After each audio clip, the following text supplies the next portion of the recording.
You are now tuned into the truth frequency. We are TFR. TFR. Truth Frequency Radio. And God said, "Let there be a firmament in the midst of the waters, and let it divide the waters from the waters. And God made the firmament and divided the waters which were under the firmament from the waters which were above. And it was so." Welcome, friends. I'm your host, Zen Garcia. This is Secrets Revealed here on Truth Frequency Radio, and I'm honored to have as special guest the Hijacker. Jack, are you there, brother? I am, Zen. I certainly am. All right, excellent. It's been a long time. We used to do a lot of shows together on Revolution Radio. You used to keep me up a lot of late nights from midnight to 2 a.m. But I'm glad to have you on with show to us. We're going to speak about how, really about how you turned me on to the study of flat Earth and the biblical cosmology, and basically calling in on the shows and encouraging me to do this research, which I did, and I'm grateful actually to have done so, because it led to really the next 3 books that I wrote, a trilogy on this particular topic. And so if you would, brother, tell people where they can go to find your shows and the things that you're doing, and any websites or anything of that nature. Right. Well, okay, Zen, yeah, I'm just pretty much down to doing one show. We used to do shows on Revolution Radio, about 5 years ago. You were a weekly guest, the most popular. And, yeah, that was a late night show. But so the one show that I do now, it's called The Dark Side of Purgatory, the true reality of this world. And it's on Saturday night from 7 to 9 p.m. That's West Coast time, Pacific Standard Time. So that would be more like 10 p.m. to midnight on Saturday night on East Coast time. In fact, this Saturday, we're going to have the one and only Zen Garcia, the guy who basically, with that book, Lucifer, Father of Cain, he was the first one through the gates of darkness. He was the first one to really bust it open and kick those gates down and come into that kingdom, which just freed a lot of people. I mean, just absolutely, the revelations that have come out of that have just been tremendous. In fact, sometimes I refer to you, Zen, as you're getting to like an apostle status. I mean, if you keep on going the way you are, you're going to become a modern day apostle. But yeah, so that's all I'm down to. I used to do a daily political show, and I still might drop in from time to time on Liberation Nation with Deacon John on Revolution Radio at 2 p.m., although I don't do it anymore. I'm kind of withdrawing from the whole political thing, and I'm kind of down to that dark side of purgatory, which is a no-rules show on Revolution Radio. That's an exception. The owner over there has got certain rules you can't talk about. And basically he said, okay, I'll give you the show. And I said, okay, no rules. He says, no rules. So we go flat earth, we go reptilian, serpent seed line, shapeshifters. I mean, I pull a lot from Zen's work, a lot from his books, a lot from his knowledge.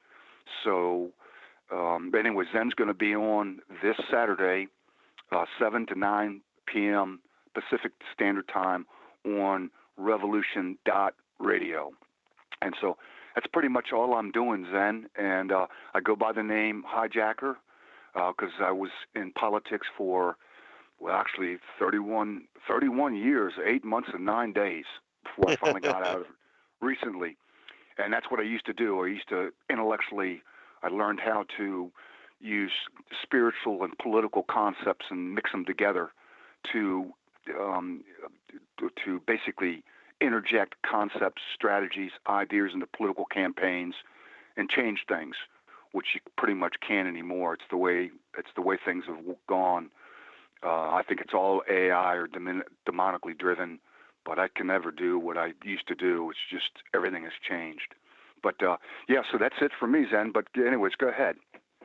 Yeah, well, I greatly appreciate you, brother, and I think that you are one of those individuals that has a really good pulse on what's going on in world, and I really appreciate your accolades, but certainly I'm just a foot washer, just a servant unto humanity.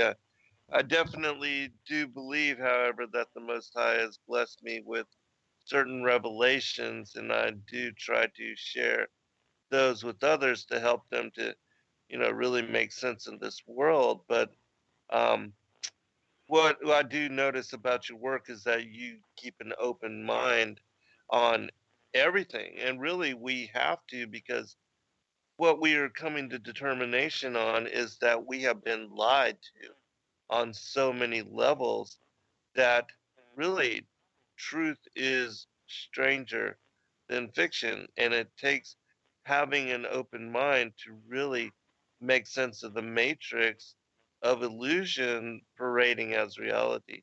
And so for a lot of people, it's difficult for them to overcome in their indoctrination to even open themselves to new possibility. And because of that, they'll never be able to really grasp the larger reasons for our being here in this world, what it's all really about. And as far as the spiritual war against the powers, the principalities, the rulers of darkness, the Illuminati, and the whole enmity between these two bloodlines as it plays out. But anyways, I want to turn it back over to you and let you tell the story of really how you encouraged not only myself but other broadcasters there at Revolution Radio to examine biblical cosmology, and you met with a lot of resistance. Even got yourself banned from the network for a time, and but you did reach, especially myself. And like I said, it was your encouragement that led me to, after I came to the truth of flat Earth. The flat Earth has key to decrypt the Book of Enoch, the firmament vaulted dome of the Earth, and my latest one, Paradise, Sides of the North, and the Mount of the Congregation. And so I'll tell that story afterwards, but if you would, go ahead, brother, take it over. Right. So let me give everybody a background. You all pretty much know Zen, and you pretty much know about the Serpent Seed line, Sons of God, the different books he's written. So when I first had, I got to give you a little backstory because it is a really unusual story on how Zen finally, because he was a hard one. First off, you have to realize Zen was educated, and he was an astronomer. He went to astronomy college, school. He actually took courses in it. So you were dealing with a lockdown mind. I mean, Right. Zen was tough. So let me just give you the backstory. So first, when I had Zen on, I had a lot of pieces to the puzzle just because I had been involved in politics a long, long time. I had seen a lot of different things, but I couldn't put together. It was like I had a jigsaw puzzle, a 1,000-piece jigsaw puzzle, and I couldn't figure it out. I had been locked up. As it stands right now, haven't been locked up for a long time, but for political and religious free speech, literally jailed, locked up 34 times. I actually kept count. So think about over a few different states whenever I would do my political or religious-based letters that I would pass out. The authorities would just come, no law, and lock me up. Anyway, so I'd been on the front line of politics and had all these different pieces, and then along came Zen. And Zen started telling me about this strange phenomenon that, not everybody was the same here. There was a world system. There was a God of this world that was in control. And the more I listened to him, then the light bulb, when he finally went into the serpent seed line, the two different bloodlines of the Canaanite, and that there's actually a war going on, which I already knew about. I already had a lot of these pieces of the puzzle. But finally, Zen, he actually gave me the piece of the puzzle in which it was like my mind, I don't know how to explain it, but just imagine having 1,000 pieces of a puzzle on a table, and you can't put it together because you're missing one. And then this guy, Zen Garcia, comes along, and he goes, oh, by the way, this is what you're missing. And as soon as I got that piece, and I realized, wait a minute, that's it. That explains it.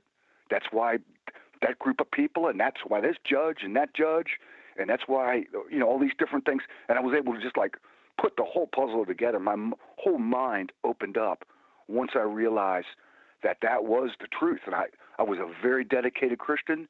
In fact, I was what you call a fundamentalist, pro-life, Zionist Christian. In fact, I was so indoctrinated and so immersed in that world. And I've already told Zen this. He laughed it off. He laughed at me because I guess he already knew there's people out there that felt like that. But if you had told me that what Zen was teaching when I was in that mindset, I'm talking about that really deep fundamentalist Zionist mindset, you got to realize I was so brainwashed. I remember our pastor telling me I had gotten this book, The Sleeping Prophet. You know who he is. Edgar Casey. What's that? Edgar Casey. Edgar Casey, right. I had just bought the book from a Christian bookstore, and I was so indoctrinated that this pastor of this church that I went to, he told me, well, if you read stuff like that, then it gets in your heart, and it can cause you to fall from grace, even if you read it. Those are demonic. You're not allowed to read that, the Bible. And so I burnt the book. I didn't even read it. I remember making a little fire and saying, okay, it was burnt. Basically, I was so far gone that if I would lived in the 16th century and somebody like Zen came along, I was like one of those guys that could actually burn him at the stake. Right. I mean, no lie. I would have put Zen on a stand. I would have thought I'd been doing God's will. I'd have thrown the gas on him. I'd have lit the match and said, let it be like incense to the Lord. I mean, a burnt offering. Burnt offering, right. So that's how far I was gone. So anyway, Zen comes along. He does this radio show. He gives me this piece of the puzzle, and I had always remembered, I have a zeal for the Lord. In fact, it was kind of egotistical, but I got to admit it. I asked the Lord for a long time because I was making major impact for the cause of Christ in the political realm, or what I would call the political realm, where the political realm meets the spiritual realm. And so, I even asked God, I can't find anybody out there on the front line who's greater, who's making more impact than I have. Until Zen came along and he gave me this revelation of it. And then I finally realized, oh my God, I finally ran into somebody. In fact, I got emotional actually on the radio that night. I had let Zen do the talking. Once I realized, wow, this guy's made more impact for Christ than I have. I mean, I hadn't come to terms with that. And so, anyways, if you go back and you remember the shadows on the wall, I don't know if it's Achman's wall or Fabius's wall, where a person is chained and they see the shadows. I was like that person. Right. I could see Plato, that. Yeah. What is that? What is the name of that shadow wall? Plato in the Plato, Republic. right? Yeah. Right. And I was chained until Zen came along, and he unlocked the chain, and I was free. I finally got the pieces of the puzzle, and now I knew about the serpent seed line. I could see how everything worked, everything lined up. And so I started to leave the cave, but there was another chain on me, and that was the shape of the earth, the global earth. And it only took me, because I had all this other knowledge, about 4 hours of videos. I think I watched this guy, Matt Powerland, when he did a interview talking about, he was with NASA people, and they were all telling him what the shape of the earth was, and it was at some retreat, whether he was going to be brought into the club or not. And he didn't go along with it. He's not a Christian. Anyways, I watched him. I watched Eric Dubay, and then I watched Mark Sargent. And within 4 hours, I was probably the quickest flat earther ever, because within 4 hours, with the knowledge I had, especially with knowing about this reptilian, this serpent seed line among us, I got it. So as I'm leaving the cave, there I see Zen. He's chained. He's chained to the ball global Earth. Right. And I says, wow, this guy freed me. He just freed me. I got to free him. And so I came to Flat Earth. It was right around where my birthday was, right about April of 2015. I think that's the time where I knew. And so first thing I wanted to do was let Zen know. But Zen was a tough guy. When I called him up and I said, hey, you got to look at this. The Earth's flat. Zen, I remember Zen, he was almost thinking like, oh no. This is not like one of these other conspiracy theories, Jacker, that you ran into that, that Jesus actually lived like 300 years ago and we're missing like, 1,500 years of history and you're not, don't do this to me. Anyways, he didn't believe it. He just said, he goes, yeah, no, that's not it. But I felt obligated. So I called him again. I still, after several times, hitting him one after another, he just says, look, he finally leveled with me. He goes, look, I took astronomy. I know how things are. We have eclipses. Are you that stupid that you don't know when you see an eclipse? He says, come on, Jacker, you're going down a rabbit trail. And so this is what it finally took for me to actually make Zen look at it. So I already got the word from the Lord as a lieutenant. I'm a soldier. Anyways, the Lord told me, bless Zen. He told me, this is what I want. And so I had a real struggle with what was happening because Zen wasn't coming along with the flat earth, and I knew it. And I said, how am I supposed to bless him? And so the Lord says, take something precious like you do in the art of war. You're a warrior. And I says, what's the most precious? And me and Zen we both loved each other. We had a hell of a relationship. And I thought, that's it. I got to take away something that's important. That's what's going to make Zen wake up. So I remember writing him an email or a message. I think it was on Skype. And I basically was kind of long, kind of emotional. I says, here it is that you ask people to open their minds up, that there is a serpent seed line. You want people to do that. But then when it comes to flat earth, you won't.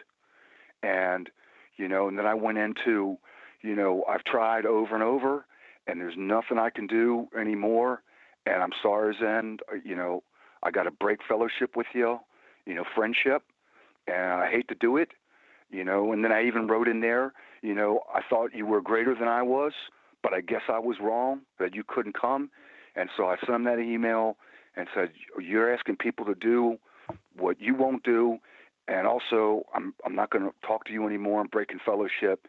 And it was I guess you remember that email, Zen. Yeah, man, you basically called me out as a hypocrite, Right. Oh, yeah. And that's exactly what I was doing. I was asking everybody to suspend their judgment when they read my material on the serpent seed, because you know how largely condemned I am for those teachings. And so, so it was the same thing. And I had to pay the favor back. And, that really made me look into the mirror and introspect. I really had to think about my stance on this. And even though, I took 3 years of astronomy at Georgia State, learning that was my science, and we went to the observatories and looked at the planets and stars and viewed things and learned about the supposed dynamics of the solar system and star systems and all of that. And I thought I knew different and better, but the more I examined it and finally decided, it's either prove myself a hypocrite or it opened my mind and look at it for as at least 24 hours. And when I did so, it was very easy to discern that there was no curvature and that the earth was not moving. And so no matter what I thought about the shape of the earth, certainly the dynamics of the so-called solar system were not what we were being told. And so I had to reconsider everything. And it was the largest paradigm shift for me. And at that time, I was working on two other books, and I stopped immediately and began to study every day, just consume myself with studying the flat earth and the recommended videos.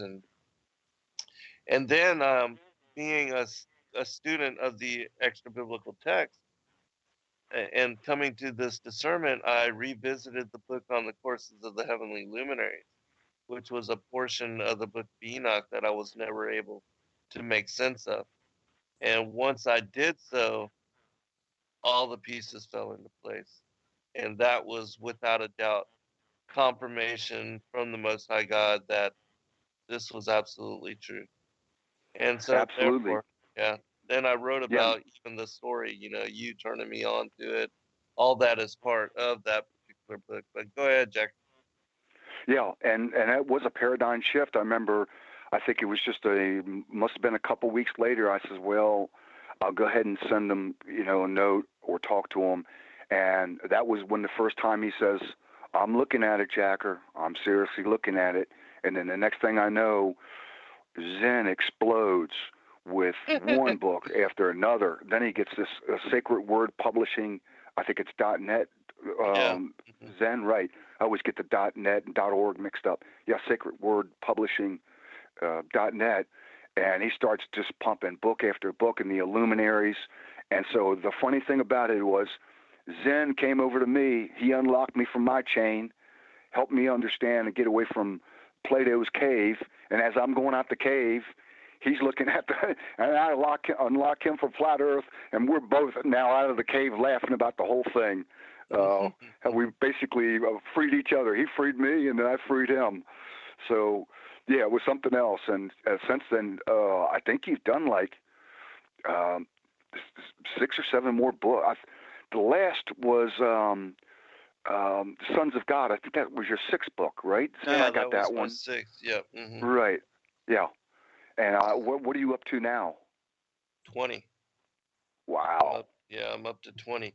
I wrote my 9th book was The Flat Earth as Key to Decrypt the Book of Enoch. Then the 10th book, The Firmament Vaulted Dome of the Earth. And then I wrote the 11th and 12th book, The Great Contest, The War in Heaven, and the Enmity Between the Seed Lines. And then the 13th book was the Global versus Flat Earth Debate.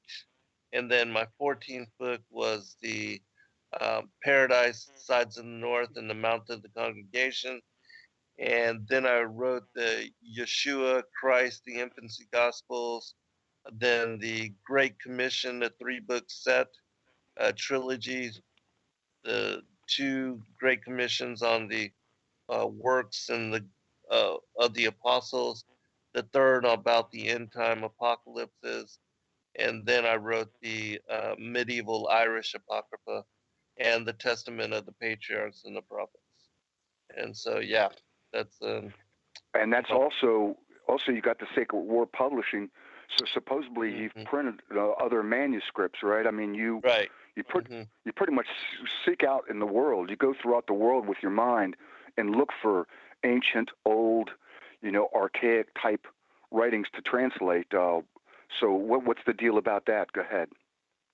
Yeah, I always, have been a student of the extra biblical material, and so the latest books, I wanted to provide that material in book form and put them together in massive collections so that people could learn about and study and read this material, which they mostly had never heard about. And so that's when, instead of writing and compiling entire books on certain themes, I started to put together these collections and to release them as, many of these, like the Great Commission.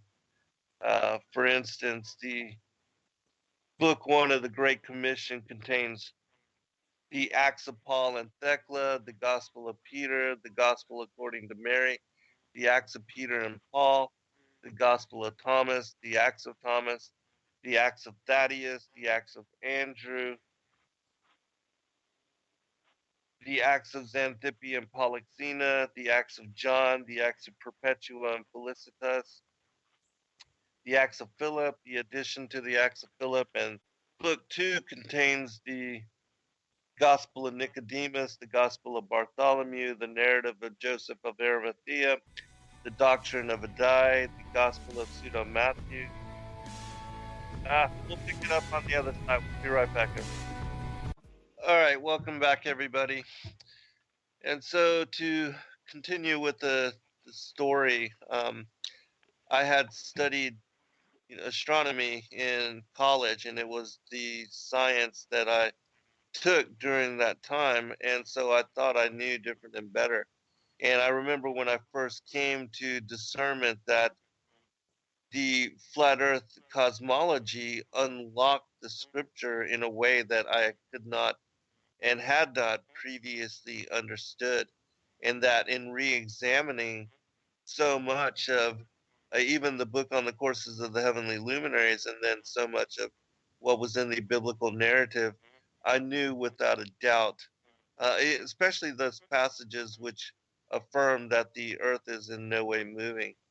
Um, and so, yeah, I knew without a doubt that this knowledge had been encoded into the scriptures for, thousands of years, and that the deception of the heliocentric Copernican model, that there was a reason for all of that being established in the manner that it was. And so we'll talk about that as well. But let me turn it back over to you, Jacker, so you can continue with the Right. story.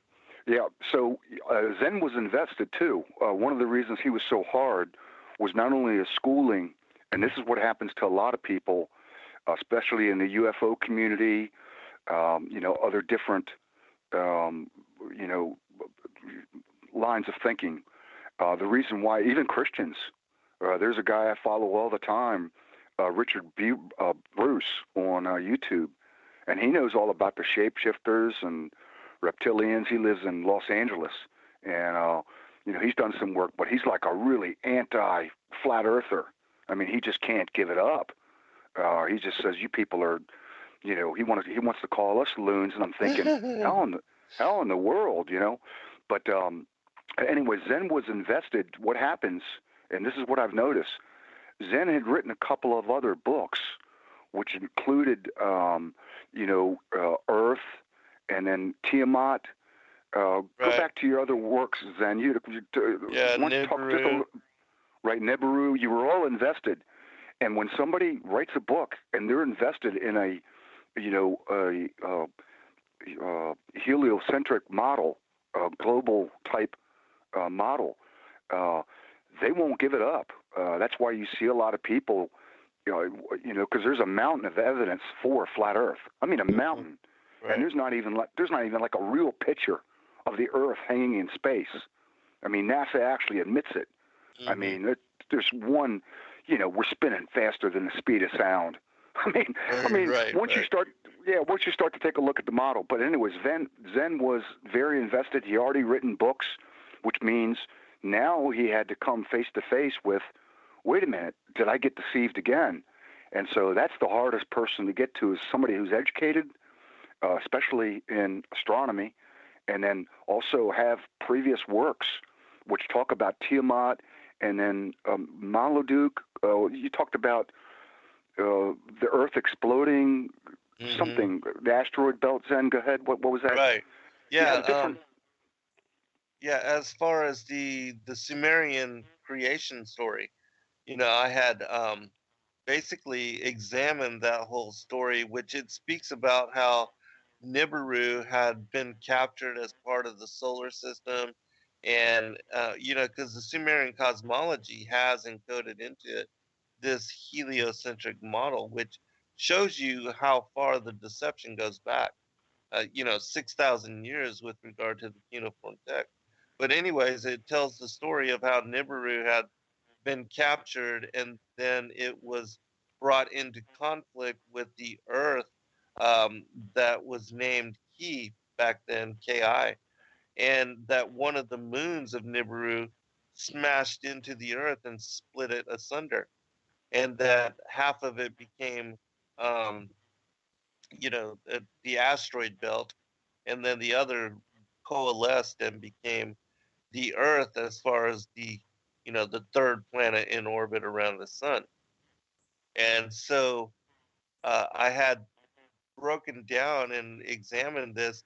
And back then, I interpreted all of that as far as the waters dividing the waters, that was this hammered bracelet, this asteroid belt, and that basically the Earth had been destroyed and split asunder, and that what the Bible talks about as Rahab, that this was all of that and how it was connected to the Sumerian mythology. And so I was bringing forth these connections, talking about the destroyer, the return of Nibiru, how the Anunnaki um, had established what they call as way stations, these different bases on Mars and the moon. They even speak about in their mythologies about Alalu, this one king that had escaped from Nibiru and was the first one to make it here to the Earth. And then he was exiled to Mars, and having died there, they basically carved the face into the terraform up there on Mars, and they were the ones that established all these pyramidal structures up there, which we see in Cydonia and all of that. And so I realized after studying in great detail the flat Earth cosmology that not only are the planets not Earth-like, in that there are no other Earth-like worlds up there, but that the planets are just luminaries. They're just lights, and they don't have anything, as far as the foundation of the Earth to live upon, to dwell on, or to land on. And I realized that the entire deception, all of this, as far as the Sumerian teachings, it was basically done to establish and support the coming of the Antichrist as an alien god and the return of the ancient aliens as our so called creators. And so that is the strong delusion and the deception that is being established even in this day and age.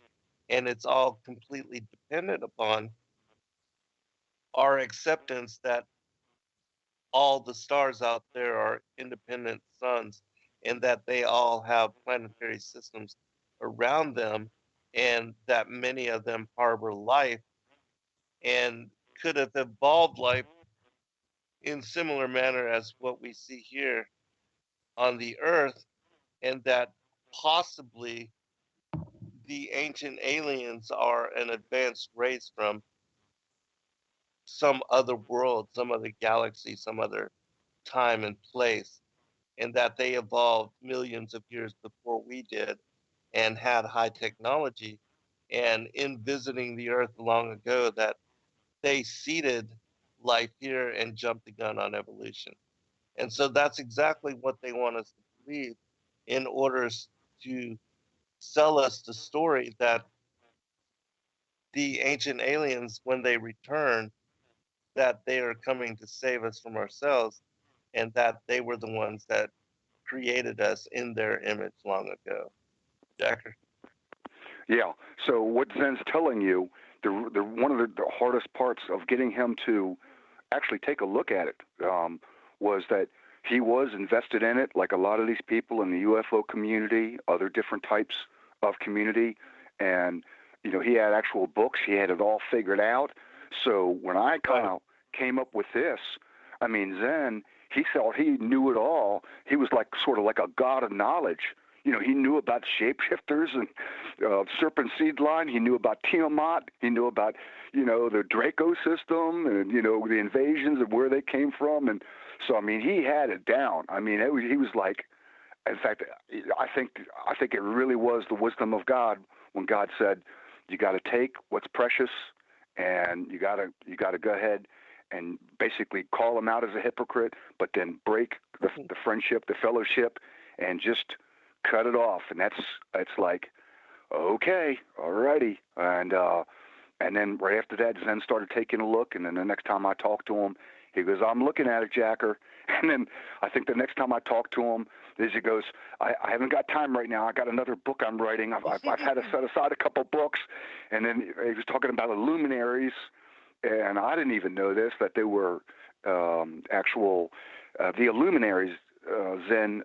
So you're thinking that sort of like, human beings, we're sort of a certain species, and then you have like an insect, which is a certain species, and a jellyfish, which is a certain type of being, whales.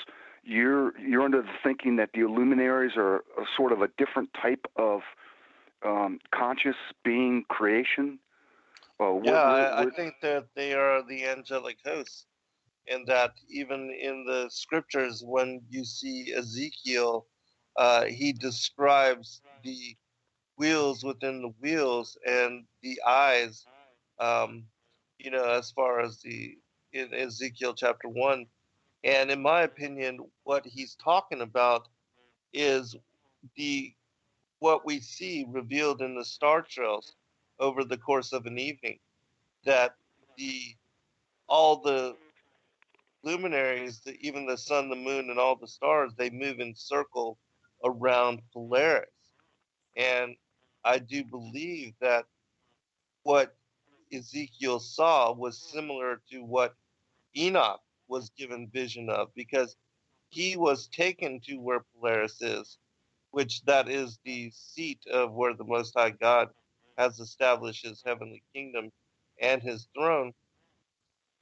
And from there, looking down upon the circle of the earth, we see everything moving in circle around Polaris, which is the one fixed star of the celestial night. But he describes in the book of Enoch and other places, in the Dead Sea Scrolls and other places, that the luminaries are the angelic hosts, the cherubim, the seraphim, and the opening, which surround the throne of God, and which all bow before His Majesty.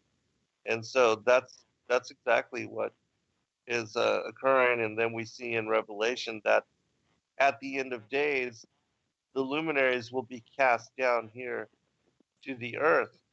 And in my opinion, that is the return of some of the fallen angels, the supernatural army, which will have part play in the wrath of God being poured out on the wicked and those not written into the books of life. Jacker? Yeah, no, absolutely. In fact, if you actually you can actually go on the internet and you can take a look at people with high-powered telescopes, and you can actually take a look at stars. Are we on the air, Zen? Go ahead. Yeah, we are. Yeah, right. And so you can actually see these quote-unquote planets and stars are not what they appear to be at all. Right. But so Zen was very, very, very invested in it, and it's really a miracle, because I've run into so many other Christians that got this, like Ken Hovind and all these different peoples, and that they're so invested in the construct of the universe and the cosmos, and what really happened with the Earth and the firmament. They just won't. I don't know, Zen. What do you think it is? Because I know you've run into it. Once in a while, somebody like a Rob Skiba, he was like in another paradigm like you were, and he finally broke it and came out. But Zen, what is it about a lot of these fellow believers? Some of them have got large ministries. Do you think that, because it's almost to the point now, Zen, where I'm thinking these people know there's too much information out there. They can just start clicking buttons, and I mean the evidence is like everywhere. Once you realize the Earth is flat, you start breaking everything apart. I mean, everything starts breaking. It's like a mountain of evidence for it. And then when you take a look at the globe Earth type model, they got nothing except like NASA and CGI, and the government saying it like, oh, so it's one hell of a large conspiracy. But I wanted your take, Zen, on what is it about these prominent and not so prominent. Some of them got smaller ministries like Ken Hovind, although he's come into a lot of money recently, and his whole ministry's back up and running. He seems to be flush with cash. But why do you think it's a spiritual blindness? Is there a spiritual scales on the eyes of certain believers, or are these certain ministries and ministers? I know a lot of them are of the serpent seed line. They will never teach it, but you can go and the anomalies are all right there. You can kind of see what they're about. But what's your take, Zen, on what it is that keeps believers, honest believers, from being able to even look at the construct of the world to see this whole insane stuff about flat Earth, whether it's true or not? Is it a spiritual blindness, and why has God blinded them? That's what I want to know. I mean, this is one of my problems I really have, Zen, is why people, that I don't understand it. What do you think it is? Go ahead.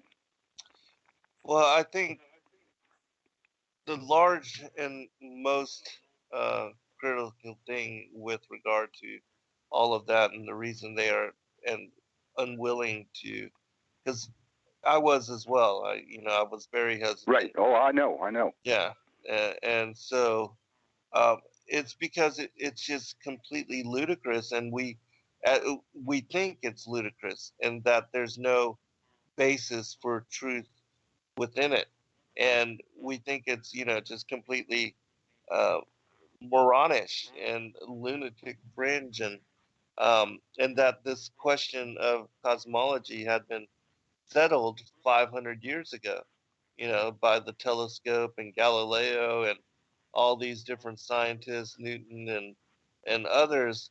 But what we don't realize is that this has all been theoretical as far as the Copernican heliocentric model for explaining the universe, and that really there's no basis law, that really it's all just conjecture and theory, and it's lies built upon lies, because the truth of the matter is that the real science, when you really examine it, the experiments like Sagnac and Aries failure and Michelson Morley, Gill, these kind of things, they prove without question that the Earth is not moving. And so, no matter what one thinks about, again, the shape of the Earth, it is in no way moving around the sun. We're not spinning at 1,037.541666667 miles per hour, faster than the speed of sound and faster than a 45 caliber bullet shot from a pistol. I mean, it's absolutely ludicrous when you begin to examine it. And then the other thing is that, and it's easy to determine, that there's no measurable curvature, that one can easily see monuments, Statue of Liberty, the lighthouses, islands, cityscapes, things of that nature, ships out beyond what should be possible according to the rate for determining the measure of curvature. And so it's an impossibility that you can see Hawaii from the mainland of Hawaii at 100 miles distance. Oh, there's According one to more than that. curvature, it should be. Yeah, go ahead, brother. Yeah, there's like Madagascar. They can see an island 247 miles. In fact, I recently saw something from Scotland, in Britain, where they were actually looking at the top of a mountain range, like over 500 miles. It was a very clear day, the way the atmosphere, because people don't realize the way the atmosphere works. we actually are almost fish-like in the sense that the air you're breathing is full of water vapors. That's why with dehumidifier can collect water pretty quick. But the higher up you go, the thinner the air gets. That's why a plane can't. That's why you couldn't have a plane do 9/11, come in at the building at 547 miles an hour. It'd be like, think about you trying to run on the bottom of a pool versus running on open land. There's other words, our atmosphere is real thick. We're in a real thick where there's lots of moisture, a lot of refraction, that type of thing. But anyways, they were able to catch this mountain range like 500 miles away. Unbelievable. But I don't know. I don't know, Zen. I'm not really good with that explanation. That because it is so insane to the normal person, and it is. When you first start to look at it, you just think this is like crazy. But think about like reading the Bible. In fact, you brought it out in one of your books. I can't remember that you can't even read the Bible without it being a flat Earth model, in the sense that the eyes of the Lord go to and fro from the earth, or like Jesus says, as I descended, so I will ascend, and that's how I will come back. I mean, what part of the earth? I mean, Australia? Right. I mean, are they going to see, like, they're not going to. So you go throughout the whole Bible and you just read all of the different scriptures, and you can't even actually read the Word of God unless you know that the earth is the construct of it's a flat earth model in the Bible. Yeah. So, but I'm really starting to see it. I'm really wondering, this gets to my conspiratorial side, Zen.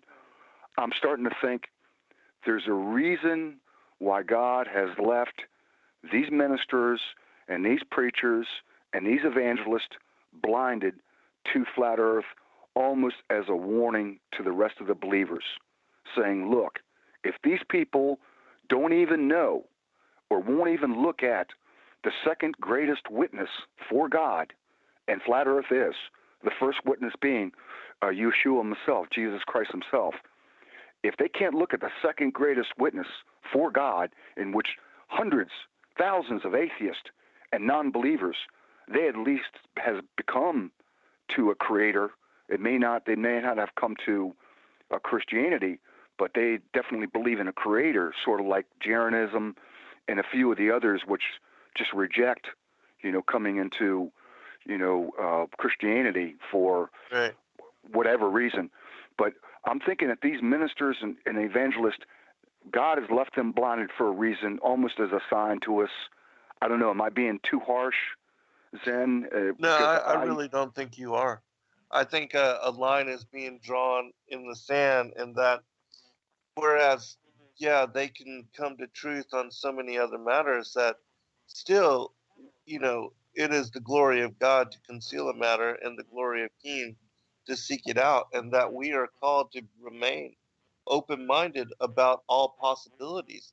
And when it comes to flat earth and the cosmology, serpent seed, pre-existence, election, all of these things, most of the mainstream churches are shut down to the Holy Spirit being female.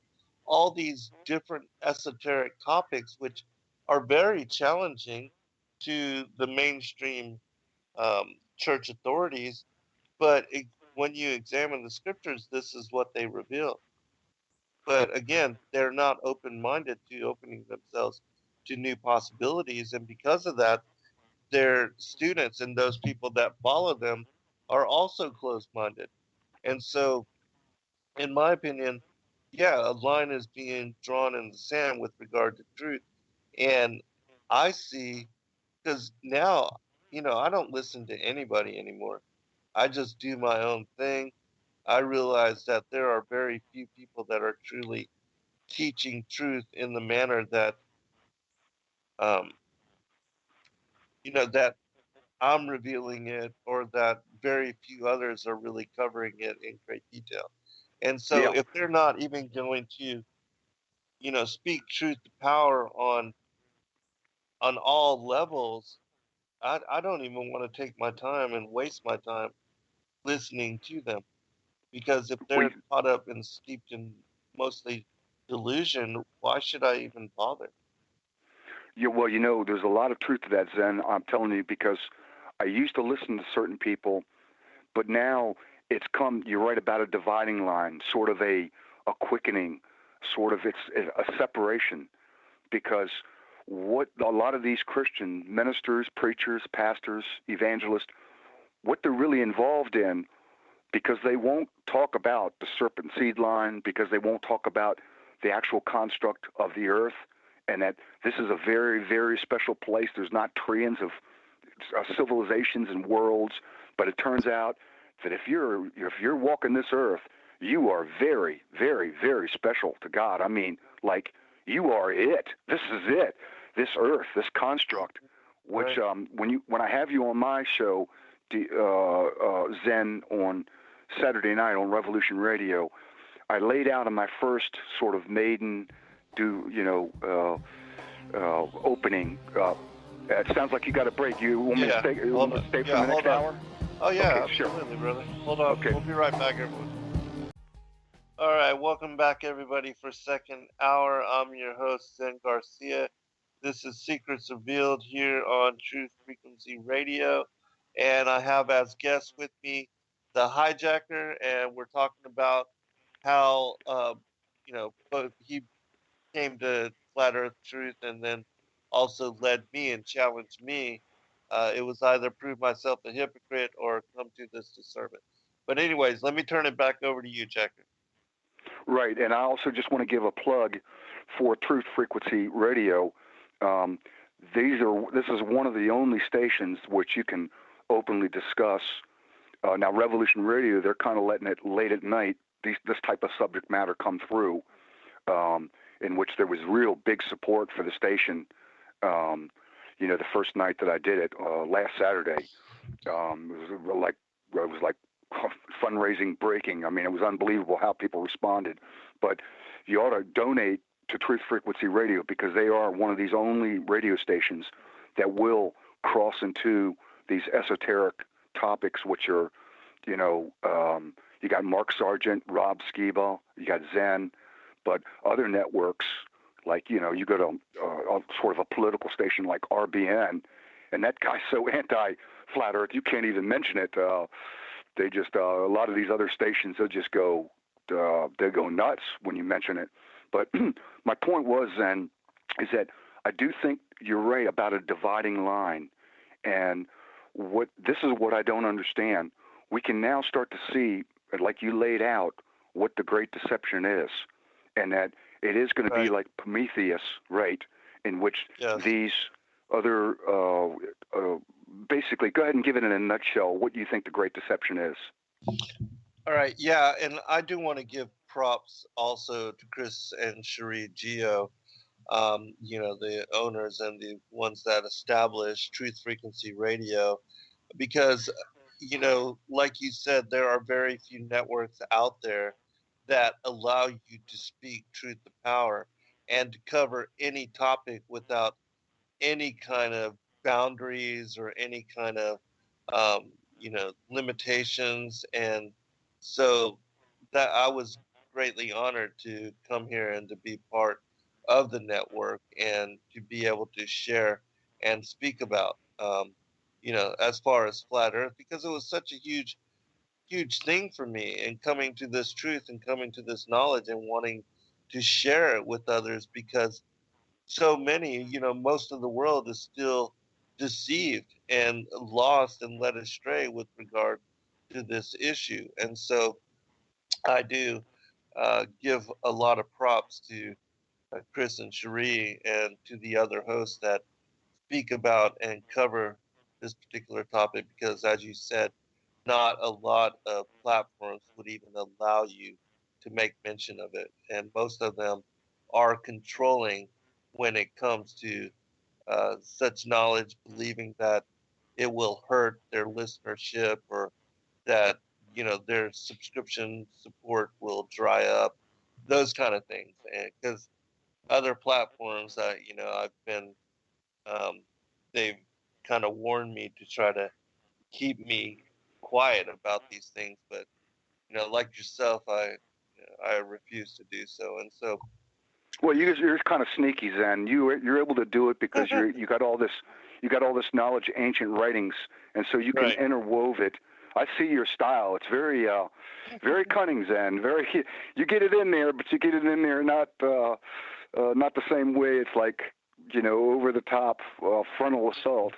But yeah, no question. Go ahead and donate something to Truth Frequency Network or radio. They are one of the few, that's for sure. No question about it. Right. No question. And Yeah. and the other thing also, just for the listeners, that whenever you do join, and as far as a subscription and get a subscription to Truth Frequency Radio, that if you join um, under a certain host name, that they do kick out some of that to the different individual hosts. So, for instance, if you join under my name or Rob Skiba or Mark Sargent, a portion of that money will be given to the different hosts, and so it also benefits us, and so we do greatly appreciate that as well. And the model And that that, is unusual. By the yeah, way, I know radio. That's for a right, platform, a radio platform to do that. That is like one of a kind. right, Almost 99.9% of the rest of the independent type truth movement type radio stations don't do that because right, the money's so tight anyways. But uh-huh, yeah, I'm surprised to hear that. I didn't know that, Zen. right, That's yeah, and impressive. this, I'm yeah, impressed.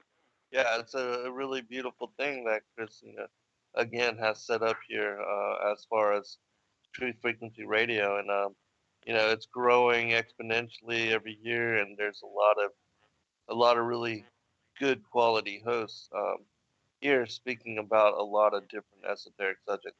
But anyways, with regard to that dividing line, I'll make comment of that one more time. And there was a comment in the chat room that it is a belief because anybody has had time to study this and to come to truth on this as topic.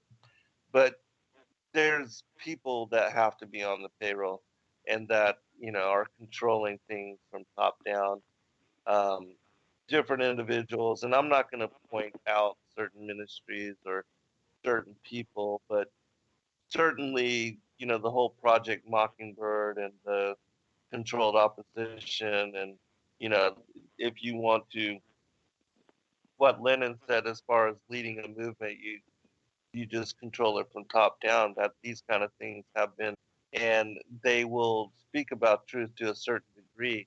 They'll cover it when it comes to fallen angels or giants or that, but when it comes to other deeper aspects, as far as the synagogue of Satan and things like that, the serpent seed, the enmity between these bloodlines, they won't touch that with a 10-foot pole. And most No, of them have ostracized me, they criticize me, condemn me, um, and both Rob and I, we are two of the most criticized personalities with regard to the alternative truth movement, and I think there's a reason for that, because we do share truth in a way that a lot of people won't touch, and so I'm going to just leave it at that. But as far as the strong delusion, it's my opinion that this has everything to do with, as I said before we went to break, that the ancient aliens are being set up by the History Channel and the Hollywood and now all the Marvel superhero movies, that they were our creators, or that they are a special race, or that you know um, that the whole story of the Bible is false. That God now, I've heard this so many times now, that Yahweh is Satan, as Jern teaches, and that other people are also jumping on this bandwagon. But they don't realize, again, the serpent seed is the key for deciphering, decrypting why it was that Yahweh instructed Israel to spare no man, woman, or child when entering into Canaan. That unless you have that knowledge and that discernment as to the reasons why he was waging war against them, and has been since the war in heaven.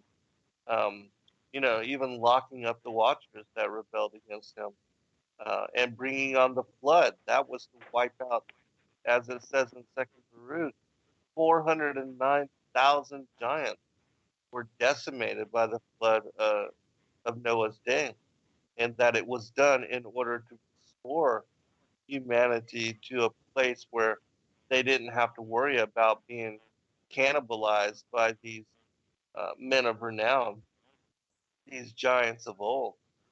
And even though there were giants after the flood, most of them were wiped out, and only King Og of Bashan remained. And then, even then, he proliferated the what we see as far as the Philistine giants with Goliath and his brothers, and those that came about from their bloodlines. There were giants after the flood all over, and can still be found even in this day and age. We have stories of like the Kandahar giant, which special forces encountered, and which had to take down. That there are stories of in the Solomon Islands, giants existing even in this day and age. I just ordered a book which I'm waiting on. I've been wanting to read it for quite a long time now, and I ordered it over a week ago, but I haven't received it. And it has to do with the Solomon Island giants, and I made mention of this just about a week ago about how even the Japanese during World War II and the Americans in fighting in the uh, Pacific Ocean in those islands, they encounter giants, and that the native people speak about and tell stories about these Solomon Island giants, even in this day and age. Um, and so the book that I'm making mention of is called The Solomon Island Mysteries, Accounts of Giants and UFOs in the Solomon Islands. It's written by Amarius Borian, and it's only like $12 on Amazon. So I do recommend people check it out. I'm waiting for it myself, and so hopefully I'll be getting it very soon, and then I'll be able to share more details of it. But let me turn it back over to you, brother. Yeah. So he's speaking about the Great Deception, on how they basically are, through a global, heliocentric model, have basically set this whole thing up with universes, and we're at the part end of a galaxy, and there's 100 billion galaxies and trillions of stars. That ultimately, I think we are being set up in the Great Deception. I mean, I can easily see Zen in the future, and it's not that far for anybody to comprehend. Especially, everybody sees the UFOs, and we hear about hundreds of thousands of people being alien abducted, and we know about the Greys, and of course we've seen the Skinny Bob footage, and we've seen all kinds of things. That it could be that you may see an incredible craft land, and then 3 big giants get off. One is black as coal, looks like an African with a beautiful fro. He's gorgeous. Then you got an Asian giant, also steps off, beautiful Asian. And then you got a Caucasian, blue-eyed, blonde-haired, 10-foot giant. They all step off, and they say, "We are your progenitors." So, but it's all set up. What I don't understand, Zen, and if you can talk a little bit about this, these Christian pastors and ministers and evangelists, by them propping up this false global construct of the world, they're almost helping out. Absolutely. It doesn't matter. I know what their thinking is. I think some of them know about flat Earth, but I think some of them, it says, you know what? It's better that I tell people about the Lord Jesus Christ, Yeshua, and try to make progress that way, than to go down the flat Earth road and take the controversy or even the serpent seed line. It's going to upset too many people. And so they kind of settle in themselves that this is where I'm going to go. I'm not going to go any further. Right. But these people don't realize that they're actually setting up large blocks of Christendom for the Great Deception, in which, all these Christians believe, there's all these kind of planets and aliens out there, and these three guys that step off a craft that are all beautiful, perfect, and they claim to be the progenitors. And go ahead, Zen. Yeah, I do absolutely agree with you that those pastors and preachers that are not taking a stance on truth with regard to the biblical cosmology, because it absolutely destroys the Copernican heliocentric paradigm and the whole basis that there are other planets out there, other star systems, and that extraterrestrials or people that are evolved millions of years in advance of what could be, life here on the Earth, that they are and have been coming from out there, and that they're returning, that they came here a long time ago, left, and have promised to return, and that these are our creators, these are the gods, the Elohim, of the Old Testament, Right. which established humanity in their image, which is all completely a lie. But again, Yeah, so and many. these Christians are setting all these other Christians up for it, because when eventually you get that full disclosure, and then all of a sudden you get these incredible beings stepping off an incredible craft, and they go, "We are your progenitors, and by the way, we can heal disease, we can heal cancer, we can do everybody will have a global credit. It'll be like a paradise. All you need to do is just take this chip and kneel." Right. And I mean, Absolutely. the whole thing's being set up, and I just wonder where these Christians head at. I know what they're doing by they're making a trade. I know politics, but still, these issues about the serpent seed line, even the synagogue of Satan, the flat Earth. These are really important things to have any kind of defense against what appears to be what is to come in the not too distant future. I mean, they're releasing footage from webcams of a U.S. Air Force military showing these crafts. They're acclimating us on the late night comic shows, and it's. Have you noticed that, Zen, that we're getting more and more acclimated that this is like just normal, that these aliens and UFOs exist? Go ahead. Oh, absolutely. I mean, you even have the United Nations. They have a committee to greet and to meet these beings when they return, and they also have the Vatican has come out and said that they would baptize them, and that they, because they're our star brothers, that they might be possibly closer to God than even we are. And so they're already establishing the authority that the ancient aliens know better and different than us. And then when you take a look at all the new age mythology out there that affirms that Christ is not the Son of God, but that he's only an ascended master. He's a divine teacher, like so many of the others that are out there that also um, brought, you know, knowledge and teaching and revelation to humanity over the course of different parts of history. That all this has been established to demote Yeshua as God incarnate, and also to uh, demote Christianity in faith, and to make it um, yield and bow down to the New Age mysticism that has been distorted, and which accepts and incorporates this whole ancient alien paradigm into its knowledge base. And then you look at all of these top-notch researchers, individuals like Michael Tellinger and others who, um, even though they've come now to flat Earth cosmology, well, Michael Tellinger has, but there's a lot of top-notch researchers out there that completely believe and buy into the Sumerian mythology and the assertions that, the Anunnaki created us a long time ago.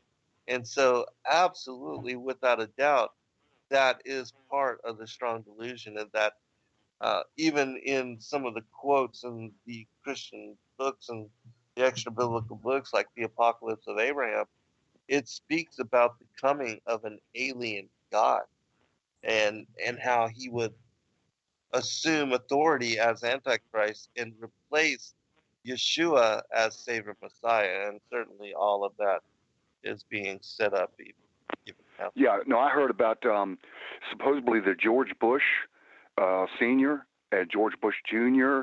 along Right. with Clinton. You remember them going to Africa? Right. And they actually Meeting met. Marduk, right.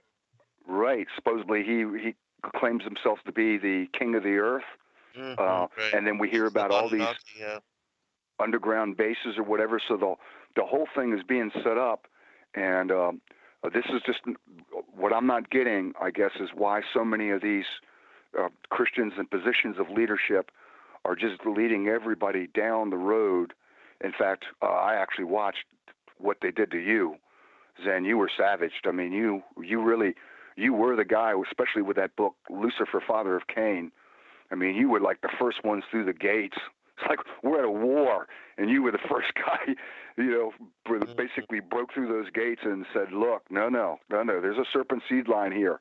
We're in a war. This world is not what you think it is. Right. And, we're not all the same. Yeah, that's right. And in fact, you talk about the giants in the Solomon Islands. I did hear about that. There's a few people they're finding out, but a lot of people want to say that basically because of through generations genetics that the Nephilim, and I do believe they were of that serpent seed line, they've been reduced in size, and so there are people that look like you, act like you, smell like you. Now Right. they're going to be like politicians and bankers and the Illuminati, the elitist, but they have part of that Nephilim blood within them, and it's fairly easy to see. I did want to make mention, Zen, before we come to a break, that on Saturday I kind of laid out my construct, sort of as your disciple, of the beginning, the war in heaven, the creation of the angels, then the war in heaven, and then the earth being created, the different dimensions.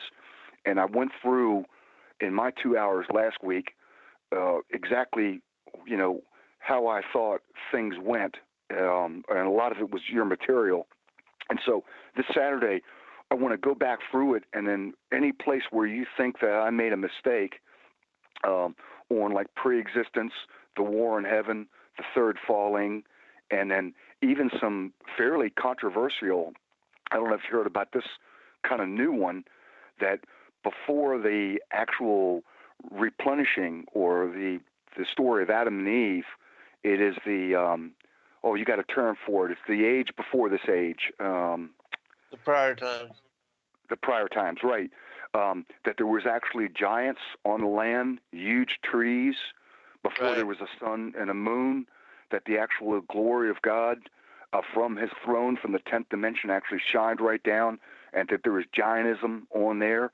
And some people, like the Dictionary of Truth and other different websites, they're finding like large mountains that look like it's a giant laid down in a skull, Right. and giant Yeah. islands that look like elephants. You've heard of that. Yeah, the But mud anyways, fossils. Right, I want to go, yeah, right. And so I'm going to basically go through and then kind of check throughout the war and, where we're at right now. So I want to give people a heads up that we're going to do sort of within 2 hours, we're going to go race through basically all of Zen's knowledge real quickly, from the beginning, the creation, the manifestation of Yeshua, the great light, to the war in heaven, to the other words, it appears that this earth was built to sort of finish the war that was started in heaven. And then we're going to go all the way through it down to, where we're at as far as modern age. So I want to give sort of a trailer, people a heads up that you're going to get everything right in there. I mean, I'm going to push you, Zen, on it all. Just really kind of I'm down. Oh yeah, it'll be historic. That's for Yeah. sure. But I'm still not getting why these other fellow believers are blinded to it. And what happens to me, Zen, I got to admit, when I now run into, and I don't want to say anybody's name, I see you got a courtesy. I kind of don't, but you do. So now that I see see who they are and why they are blinded, I have come up with their God has let them remain blinded with these scales on their eyes regarding flat Earth and sometimes the serpent seed line, but not all the time. Right. Almost like a warning that the person's not, what they're saying is not correct, because I can't understand why they can't just click some freaking buttons and they can find out flat Earth in about, like you said, you did it in 24 hours.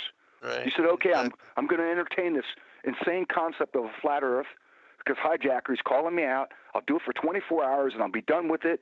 And then boom, all your whole life, whole paradigm shift, all your books, ministry. In fact, everybody's standing in awe of you, Zen. You're like getting ahead of everybody. Go ahead. Well, I just want to say that we are all disciples of Christ, and that just because I've been given a few revelations, I'm certainly no better than anybody else, and I'm not in any way any kind of uh, prophet or modern day apostle or anything like that. I'm just simply a scribe unto the Most High, and that I prioritize and take very serious my service. All right, we'll be right back, everyone. All right, welcome back, everybody, for final segment. We've been entertaining and speaking about and reminiscing about our flat Earth awakening. Certainly, Jacker had preceded me by several months, but did encourage me upon discovering himself that that we had been lied to with regard to the cosmology. That he brought it to my attention, and after great hesitancy, and finally, either confirming myself a hypocrite or not, I decided to examine it and then embraced it as truth and have not looked back since. And it was, as far as the books that I had written, I did have to review and reconsider a lot of the things and to take new position. But we adapt with new knowledge um, and new incorporation, that we are forced to adapt to those things that we come to knowledge upon. And I don't believe that any of us should be rigid and just completely locked down to a certain belief or a certain way of thinking, or that we should believe that we know everything already and that we can't ever, like an old dog, learn new tricks. That we can always, and we are always, every day learning things new, and that life is about learning and embracing new possibility, and that especially now with so much knowledge coming to light and the spirit being poured out on all flesh, uh, it's everything that I learn now. I learn how much I don't know, and how much there is still yet to be discovered. And I mean, the cosmology is a huge one, completely life changing. And now when I go outside and I watch the sun race across the skies and circling from east to west and then back north to east as described in the book of Enoch, I know how the day unfolds and how it is that the sun returns back to the east for morning and entering into our field of perspective, that it lights up our skies and sunrise. And so, these things completely make sense to me now. And the way that the stars move in circle around Polaris, and why it is that Polaris, being the one fixed star of the celestial night, no matter where it is, when you locate it, it is indicative of north, because it is the only there's only one pole, and that's at the very center of the earthly plane. And it shows no matter where you are on the face of the earth that that direction is north, which is why navigators have been able to, find and fix their direction according to where it is and which direction they are going. Yeah, the star charts. Yeah, right. 5,000-year-old star charts. That's why they can navigate on the ocean, because they know where the stars are, what time they're supposed to be there. They all do that circumference around the pole star. In fact, I heard you've actually changed me on this. You mentioned before that when you used to worship and praise, and that you would always. I didn't even do this before. It was kind of a Muslim thing, but you used to point to the east, like towards Jerusalem. Jerusalem, but right. now, right now that you know that God is in the north, that His throne is right above the pole star. I got a different take on the pole star now. I think it's actually Lucifer's base station, and I think there's dimensions above it, but I'm not sure. But anyways, you said that now when you pray and you kneel before God and worship Him, you actually go north. And I've actually adopted that, as well as sleeping. Actually, some of this New Age stuff. Well, maybe they're right about sleeping towards the north. Maybe that's the way you should have your head pointed to. So I have to move the bed around now. I mean, it's kind of funny. But anyways, So when we do the show Saturday nights, I'm going to go through all this type of stuff, and I'm really going to push it because I want it to be jam packed. Yeah, absolutely. I'm looking forward to it. Right. Now, and where can people go? Again, just Revolution Radio. Is it Studio A or Studio B? It's freedomslips.com. Right. I think they changed it to revolution.radio. I think that's the way you get on it now. Maybe you can still go to freedomslips.com. I'm not sure. I can't really go to their chat room because there's so many people that are in the chat room, and they don't like basically what I'm talking about. I know you got a following, Zen, but whenever I go, I get banned. Believe it or not. But they don't like what I talk about either. Yeah, I'm sure. I don't look at a chat when I do radio. Yeah, I just can't. You're smart. But anyways, it'll be 7 to 9 Saturday night, and that's 7 to 9 p.m. and that's Pacific time, and I guess that would be 10 to 12 your time, right, Zen? Yeah. Mm-hmm. Yeah, which is not too late for you, right? I mean, no, not at all. A lot better than midnight to 2 a.m. like we used to do. Oh yeah. Well, you were a soldier. Unbelievable. You did a lot of shows, shows. So, anyways, and I do got to say this, and it's one of these things I got to publicly say, and so it's kind of a sin of mine, and it's not a bad sin, but it is a sin, and so you got to confess one to another, and this is one of those things. But so, anyways, and I've spent 30-some years in politics on the front line, all the muck and mire, and being locked up, and I'm kind of coming to the end of my life. I'm almost turning 60, and when you get kind of that age, you kind of turn and look back, and you think, did I serve God young enough? Was I zealot enough? Was I too selfish?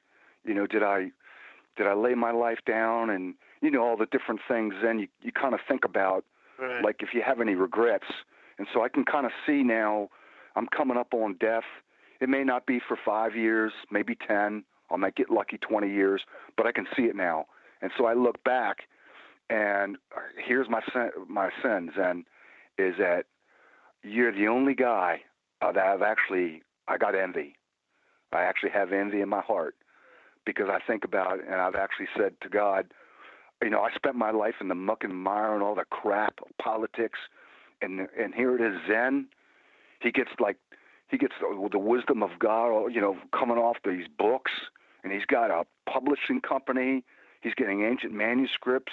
He gets to immerse himself and bathe himself in ancient writings and scriptures. I mean, you are really blessed, Zen. I mean, I got kind of thinking and comparing, and I had to confess it to God that why do I got envy? This is the only guy I got envy against. Everybody else, I'm probably a little too prideful, thinking that I made more impact than they did. But so I've had this envy, and then God finally said to me, "Well, would you trade Timothy your hell for and what you accomplished for the hell that Zen has gone through?" And so I got to thinking about it, and most people, they may know or may not know, but you actually got your neck broken and became a quadriplegic, Right. and you even said that maybe without that you wouldn't have been able to do everything. And I said to the Lord, I don't think I could. I don't think I would trade my hell for His. And He goes, "There you go. That's why He made more impact. That's how it works. You go as far as you want to go."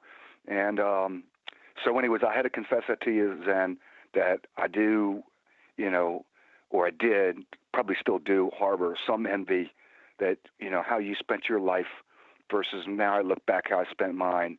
And anyways, I had to say it. It's one of those kind of public things you got to do when you're Zen understands what I'm talking about. Anyways, go ahead, Zen. Yeah. No, I appreciate you, brother, and I do really consider myself to be greatly blessed. And even though I am in a wheelchair and that I do deal with a disability on a daily basis, but still, I consider myself to be greatly, greatly blessed and to have the Or time. you wouldn't and trade it, the would you, space. Zen? No, I wouldn't. You got no regrets. Everything is for purpose and then for reason. And because it took me out of the carnal aspects of the life that I was living back then, and I don't believe that I would have came to be um, where I am with the knowledge and the discernment that I have, and also with my focus on the kingdom rather than the things that I was doing back in the day, which I was fully living a life of sin Oh, I've and seen just pictures of you, Zen. You were good looking. You were in the martial arts. You were young, healthy, strong. Probably had the girls you wanted. I mean, I've seen a couple of younger pictures of you, and complete. I don't think you would have either, Zen. You would have, you would have definitely been a different course, but. yeah. I was running. But wayward. anyway, I don't have any regrets, Zen. But I don't think you have any major regrets either, huh? No, I don't. And but certainly I don't wish anybody to have to go through the life that I did, as far as being brought to my knees before I could be, um, brought and led and taught, and then have an open and willing heart to hear the Most High God. But back then, I just wanted to do my own thing, and even though I felt that I was a spiritual person, still I was rampant in sin and running just crazy. And so I'm grateful to have relationships now that I have with people, and the honor and the respect that I do, and with individuals, and also with my family. Like, my son is also being led by spirit, and also has the gift of discernment and studies prophecy and the scriptures in a way that most people don't. And so I'm grateful that he also has that desire. And my whole family, Yeah, my daughter-in-law, and all of us starting Sacred Word Publishing together, and the people that have come to be part of that, Carol and Laurel, Austin, and another friend, Jill, and all the people that have helped with that. I mean, it had really blessed our lives. We are really reaping the fruits of what we are doing in serving the kingdom, and it's a beautiful yeah. thing to watch grow and evolve. Yeah, no, absolutely. Your son, an incredible Christian, and here I'm getting his envy back up. I mean, I've got lots of sons, and I got a daughter, and they're spiritual. They love the Lord, but some people, I just wish they have more zeal. And I do notice your son. He's got a zeal there. He's a beautiful wife, Joy. I think that's my daughter's name actually. Right. Yeah. But yeah. So, anyways, Zen, before I end up sending it again, getting more envious, I got a question for you. Yeah. So it's like you talk about the dimensions, that there's like 10 or 11 dimensions before we come to this flat Earth. So we got the firmament, and then there's various dimensions that go up. I looked at a scripture the other day, and Jesus said, I saw Satan as lightning. Right. He didn't say like lightning. Jesus says, I saw Satan as lightning fall from heaven. Mm-hmm. So my question to you is, when Satan was actually cast down and he had his light and mortal body, was there some kind of transformation to where he came through dimensions and he only could come through once he was thrown to this earth as like lightning? That what Jesus was saying was he really was as lightning, electricity, light? What's your take on that scripture? Yeah, I absolutely. Again, in our spiritual embodiments, we are all light. Even, the scriptures talk about how even Satan can dress himself as an angel of light. The angels are the stars, like the stars that we see in the night sky. They are the celestial hosts, and they are composed of light, because that Christ is the light of the world, and He is the light within us. And so, yes, in our highest bright natured immortal status, we are light, just like Yeshua is. And everything at its core, and directly from the source, is light and has that embodiment. But yes, as we step down through frequency and vibration, sound and wavelength, we take on, and our bodies are composed of dust and are physical in nature. And so when our spirits are merged with our bodies, we become then binary souls. But yes, when Yeshua spoke that in Luke chapter 10, verse 18, seeing uh, Satan as an angel of light, as lightning cast down from heaven, that's exactly what happened.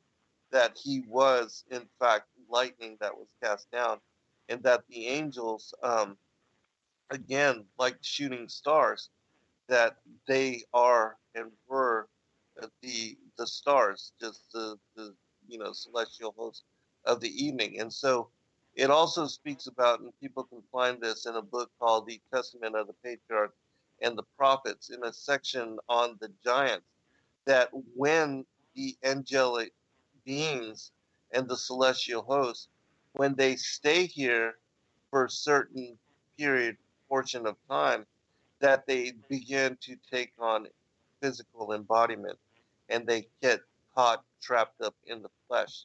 And even, not saying that the Sumerian stories are all, based in truth, but some of it is. And they even speak about how when they found themselves here and began to live here and to develop civilizations here, they took on the characteristics of flesh form. And even the Watchers, when they left their first estate, which was the second incursion of the angels, when they left their first estate during the time of Yared, they also took on physical embodiment, and that's why they were able to copulate with the daughters of Cain, and they, then brought forth the men of renown, the giants, as a hybrid race. And so these things are based in fact. And another thing with regard to even Lucifer and the one third of the angels of the Most High, when they were cast down during the second day, they then had death pronounced over them, and they became and were locked up in physical embodiment. And so when they were cast here to the earth, just like humanity, they also lost their bright nature and they came under the authority of death. And that's why it says in Isaiah 14 and Ezekiel 28 that Lucifer is a man. That is this not the man that did shakes the worlds and shakes the kingdoms, And so, yes, he is a man. And it even says that at the end of days, when he is annihilated, and this will kill him in the sight of kings and his bloodline, which are those that sit on the thrones of the world today. Which is why in Isaiah 14 it speaks of him as an abominable branch. Which an abominable branch, we know that humanity is a family tree, but that his children, the sons of Belial, the children of perdition, they make up one half of the family tree of humanity. But there are literally two bloodlines here. The seed of the serpent and the seed of the woman. And so it says also in that chapter in Isaiah 14 that whereas he wanted to exalt himself above the stars and the clouds of God and to be like the Most High, he was cast down to the sides of the pit and he was banished into the interior of the earth. And so his realm, the devil sits in Sheol. He rules from the interior of the earth. Even in the book of Job in chapter 1, Satan, when the council of the mighty is convened and the sons of God come and Satan comes from amongst them, God asks him, where hast thou been? And he says, walking to and fro within and on top of the earth. And so his domain is in the interior. When they died and passed off down into the interior of the earth to free them to New Jerusalem to be baptized and then to be returned to their former estate. And so all these things are absolutely biblical. And, the whole thing with even what we consider to be the vampires, and even in the Emerald Tablets of Thoth, it tells us that these serpent-headed, these reptilian beings, that they have now taken over the bodies of the council of man, and they rule over man. And so, without a doubt, this is what has happened. And they are like vampires. They don't die after one lifetime, but they continue to transpose themselves and to possess, especially the elites that give them over to such possession. And at the higher levels, they do these rituals where they are mixing with the fallen angels, and they, like vampires, they step into their bodies and rule through them, and they are possessed by them. And so this is what has happened and will continue to happen until the 7,000 years of the Second World Age are over, and then judgment will be brought upon them, and then they truly will die. We'll talk about that more on Saturday. Right, yeah. And so, two questions. It looks like we only got time for maybe one more. But one is, do you think that there's the Canaanite bloodline and the leaders, there's actually an internal civil war on which cabal gets control?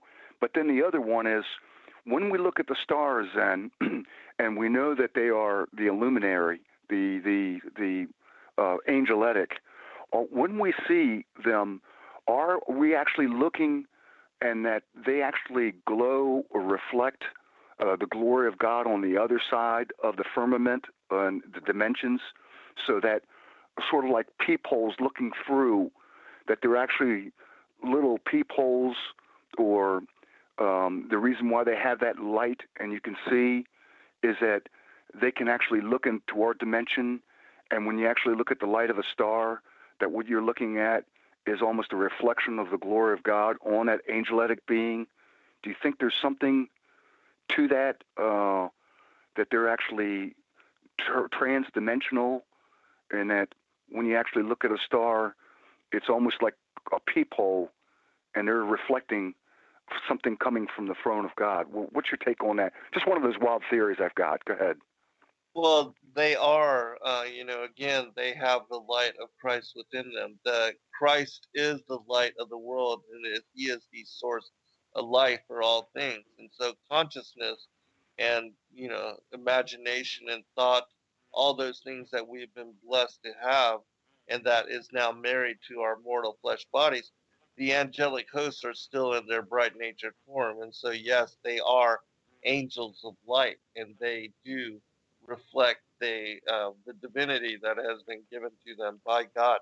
But the stars are, I believe, within the firmament. It says in the book of Genesis that they were placed within the firmament. And so the celestial hosts, and especially the fallen angels, they are trapped by the firmament. And I believe because judgment is coming upon them, and that at the end of this age, they will be annihilated as if they had never been. And so all that is coming, which is why when the demon saw Yeshua, he recognized him as judge, and he asked him, "Have you come to torment us before the time?" And so, yeah, all of that. As I said, we'll talk more about that when we do the show on Saturday. And so, I do invite everybody to join us. Freedomslips.com. Once again, we have had the Hijacker with us this evening.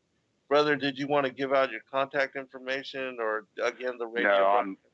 No, Zen, I'm kind of at the end. So I got this last bit I do on Revolution Radio, and I'm kind of shot up. You get to the end sort of, and you look back and you think, what more good can you do? And so no websites, no nothing. That's I'm kind of time to step out unless God has something for me. That's kind of where I'm at.